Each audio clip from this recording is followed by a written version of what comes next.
warahmatullahi wabarakatuh. Bapak Ketua Majelis Hakim dan anggota Majelis Hakim yang saya muliakan, Saudara Jaksa Penuntut Umum yang saya hormati, para penasihat hukum dan hadirin yang saya hormati.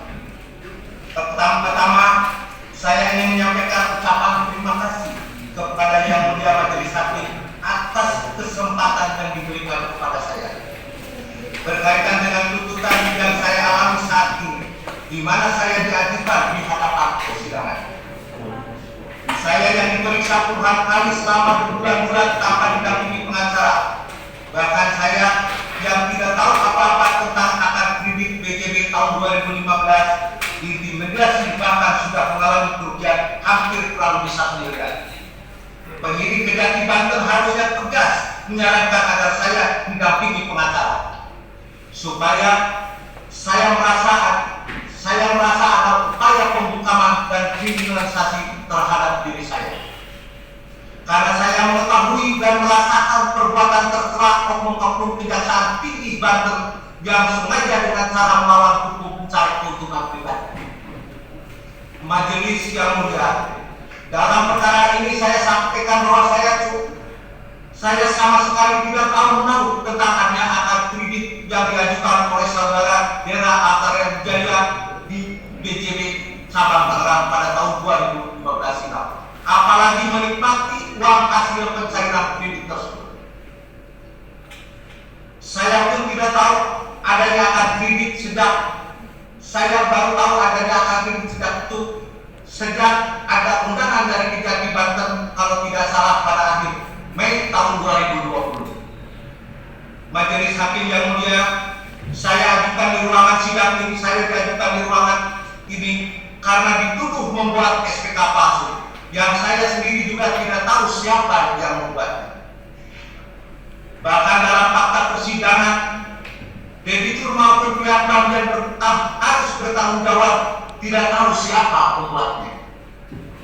Secara logika, tentunya debitur dan pihak BJB Cabang Tangerang pasti mengetahui. Sementara saya selaku pihak luar yang tidak memiliki kapasitas apa-apa maupun tidak mengambil keuntungan dari akad kredit di BJB Tangerang, merasa dijadikan kambing hitam atas kesalahan orang lain. Sedangkan fakta-fakta di persidangan sudah jelas dan harus bertanggung jawab, yaitu saudara Dera, saudari Jihan Bruna Soraya, istri Dera, yang juga sebagai debitur, dan dengan jelas dia yang melaksanakan akad kredit dan menandatangani kredit, dan dia menikmati. Jelas juga aliran dana. Kemudian pihak-pihak BJB sendiri seperti tim analis, Didin Asrafudin, dan juga tim survei yang memberikan keterangan di persidangan, saudara Ersan Damkit dan Jajanur Jaman, yang melaksanakan survei tidak sesuai dengan SOP, bahkan asal-asalan itu jelaskan. Mestinya ikut bertanggung jawab terhadap masalah ini. Dari fakta-fakta persidangan, jelas ini kecerobohan dan penyakit, kelalaian ataupun kesengajaan dalam proses survei yang dilakukan pihak bank.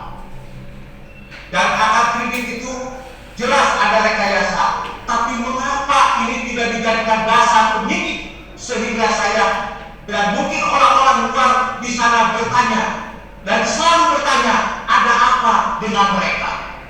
Saudari Jihan yang melakukan akad kredit dan mereka pegawai BJB ini begitu hebat bisa lolos dari jeratan hukum ini.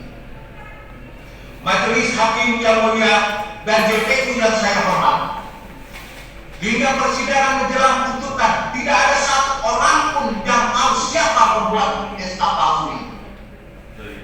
Di mana hati nurani saudara sebagai JPU dan ahli hukum sudah mengabaikan keterangan saksi ahli dan fakta persidangan bahwa ini yang harus bertanggung jawab debitur dan kreditur dan orang-orang bank sendiri yang membantu. Saya tegaskan, saya tidak tahu tentang kredit BJB. Di dalam persidangan yang terhormat ini, saya sampaikan, dalam hal ketika masih tahap penyelidikan, saya pernah diminta oleh pegiat anti korupsi LSM GPH RI agar segera melaporkan ke pihak kepolisian terkait SPK tersebut.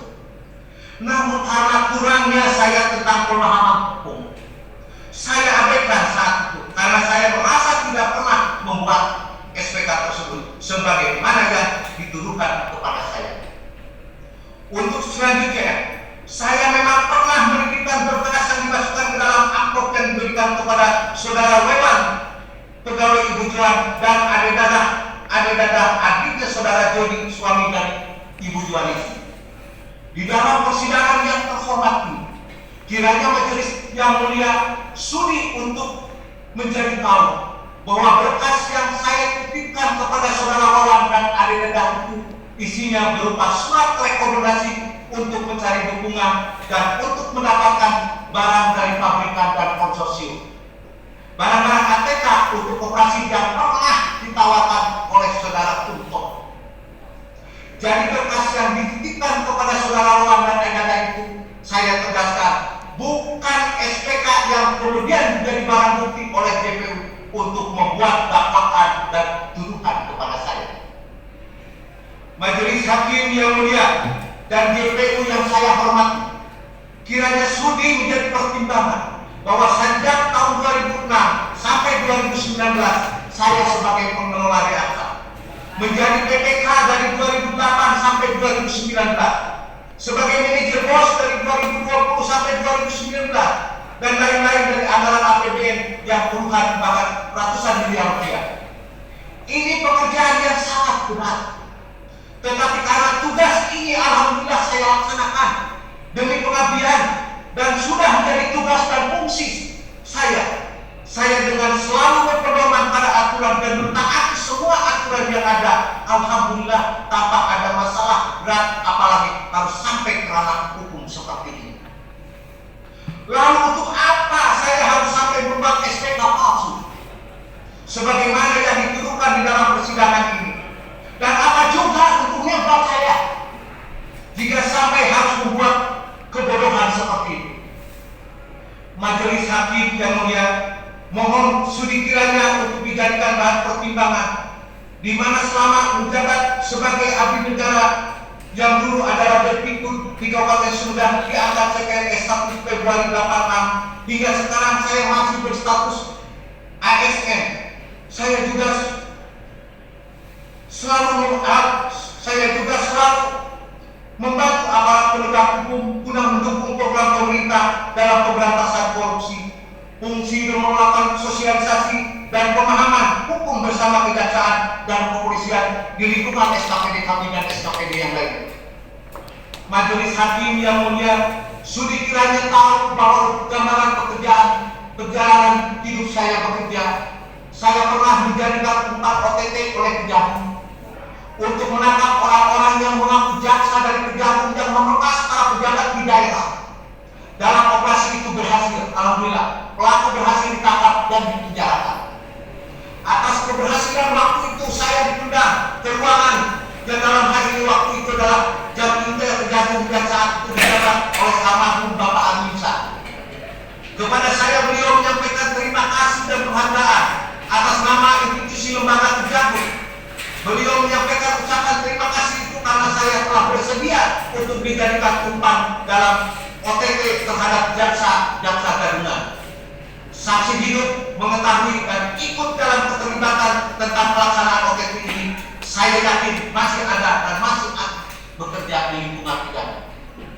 Sekarang di hadapan majelis yang mulia ini, ucapan almarhum Bapak Aminsah pada saat itu sebagai pejabat dan intel saya kembalikan kepada JPU untuk disampaikan kembali kepada pimpinannya. Selanjutnya, saya juga pernah dilibatkan membongkar dan ikut mengungkap orang yang mengaku polisi dari Mabes Polri berpangkat AKBP yang melakukan perkosaan terhadap pejabat-pejabat di daerah juga. Bersama pihak Polres kami berhasil membongkar dan pelaku pun berhasil ditangkap dan dipenjarakan. Ini bukti bahwa saya taat dan patuh dalam membantu penegakan hukum. Majelis Hakim yang mulia, keterlibatan saya membantu APH ini menjadi suatu bukti bahwa saya sangat mendukung program pemerintah dalam pemberantasan korupsi. Dan saya juga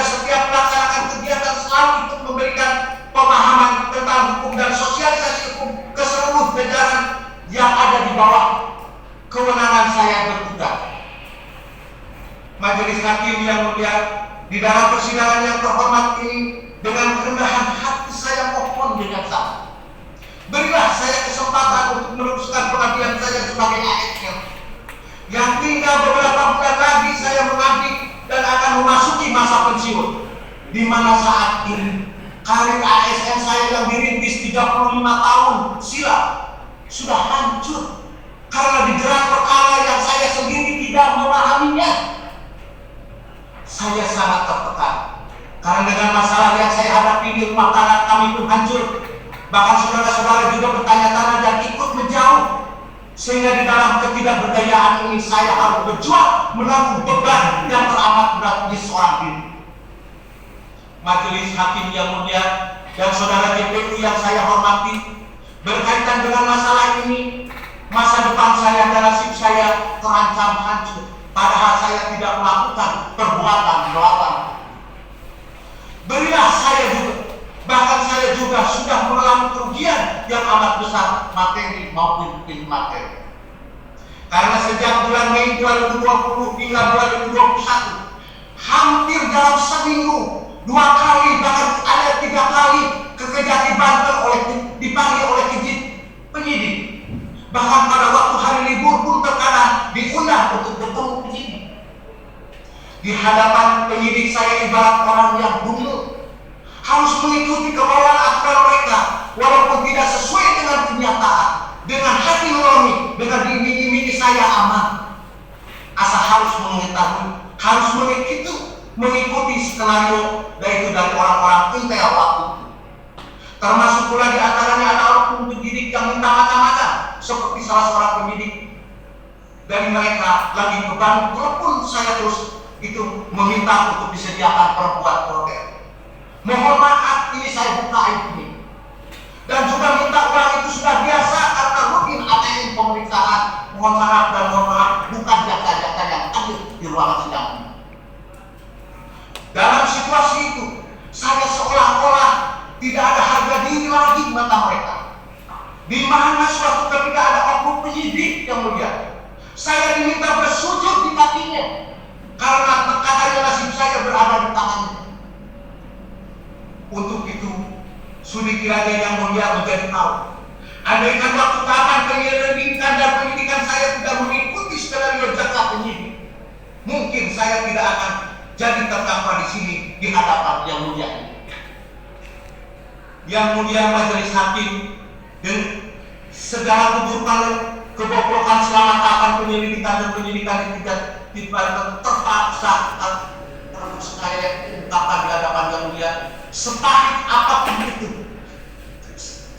sehingga kebenaran dan keadilan dapat hadir di ruangan yang terhormat ini. Dipanggil dan diperiksa seminggu 2 kali, 3 kali, dan setiap saya dipanggil saya harus mengeluarkan uang. Akibatnya saat ini saya kurang bisa mengerja. Padahal saya sama sekali tidak tahu apa-apa soal pengungkapan jahat yang dilakukan untuk Adi dan saudara dia. Saya berani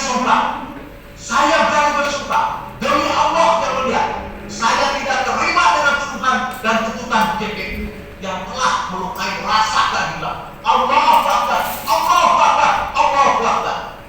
Untuk itu majelis hakim yang mulia, saya mohon yang mulia sebagai wakil Tuhan, janganlah hukum saya yang benar-benar tidak tahu apa-apa dengan akad kritik yang diajukan saudara Dera dan Cika.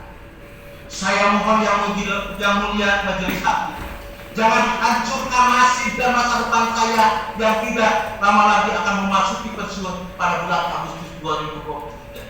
Sekali lagi, saya bersumpah bagi Allah, saya tidak ridho dan tidak rela dengan tuduhan dan tuntutan JPU yang mengesampingkan saksi-saksi fakta dengan tujuan hanya ingin menghukum, bukan untuk menegakkan hukum sebagaimana yang disimbolkan oleh mereka berdasarkan rasa keadilan. Jelas-jelas ini sudah melukai rasa keadilan saya dan sudah keluar dari rasa keadilan yang beradab. Untuk itu majelis yang mulia, dengan kerendahan hati yang paling dalam, saya mohon kiranya yang mulia memberikan keadilan dan membebaskan saya dari tuduhan yang tidak berdasar demi hukum. Dan kepada JPU yang saya hormati, kiranya mohon membatalkan tuntutannya, karena saya benar-benar tidak tahu dengan adanya akad kredit di BJB Tangerang dan juga tidak menikmati apa-apa. Bukankah JPU yang ada di ruangan sidang ini juga tahu bahwa saudara Kunto juga sebelumnya melakukan perbuatan yang sama di BJB Purwakarta? Itu artinya saudara Kunto dan Dera sudah terbiasa melakukan modus kejahatan yang melibatkan orang lain seperti saya yang hanya diperalat untuk menyempurnakan kejahatan. Majelis Hakim yang mulia, saat ini saya tidak lama lagi akan pensiun 1 Agustus 2023. Setelah sekian lama saya mengabdi dengan masa kerja 37 tahun mengabdi. Haruskah saya dihukum atas kesalahan yang saya tidak mengerti dan jelas-jelas tidak saya lakukan? Dan bahkan dari keseluruhan saksi-saksi yang dihadirkan di persidangan, tidak ada satupun saksi yang mengetahui siapa pembuat SPK tersebut. Kenapa saya yang tahu jadikan hitam? Saya tegaskan sekali lagi, demi Allah dengan segala kuasanya, bahwa saya tidak pernah membuat atau bahkan memberikan SPK palsu sebagaimana yang dituduhkan oleh jaksa penuntut. Bahkan setelah diberi kelihatan 6 SPK tersebut, penyidik baru dapat mengetahui SPK itu. Saya yakin jika SPK yang dimaksud dibuat oleh pihak lain untuk tujuan jahat, karena tidak sesuai dengan surat dinas pendidikan serta masa kontrak dan lintas tahun anggaran dan tahun jamak serta kejanggalan lainnya yang tidak sesuai dengan ketentuan pembuatan SPK yang sebagaimana lazimnya sesuai dengan aturan. Untuk selanjutnya, kalau saja tim survei BJB Tangerang melaksanakan tugasnya dengan benar dan penuh tanggung jawab dan bisa bertemu dengan pihak-pihak yang seharusnya ditemui dalam hal ini, yaitu bendahara dinas pendidikan ataupun kasubag keuangan dinas pendidikan Sumedang, maka dapat saya pastikan pembobolan akad kredit oleh Kunto dan Dera ini tidak akan pernah terjadi. Untuk itu di persidangan yang terhormat ini, besar harapan saya majelis hakim yang mewakili Tuhan yang Maha Pengasih, sudi kiranya dapat berkenan membebaskan saya dari yang sudah telah dan tak berdaya ini, karena hampir sudah 1,5 tahun saya diperiksa dengan kesalahan yang tidak pernah saya lakukan. Majelis hakim yang mulia, hanya kepada yang mulia ya saya menggantungkan harapan dan mendapatkan keadilan. Demikian pledoi saya ini saya sampaikan, dan saya berani bertanggung jawab di dunia dan di akhirat. Di dunianya saya pledoi ini ditandatangani di atas materai 10.000. Dengan kemurahan yang mulia, saya yakin dan percaya kalau keadilan di ruangan sidang ini masih ada, meskipun datangnya terlambat. Allahu Akbar, Allahu Akbar, Allahu Akbar. Billahi taufiq wal hidayah. Wassalamualaikum warahmatullahi wabarakatuh.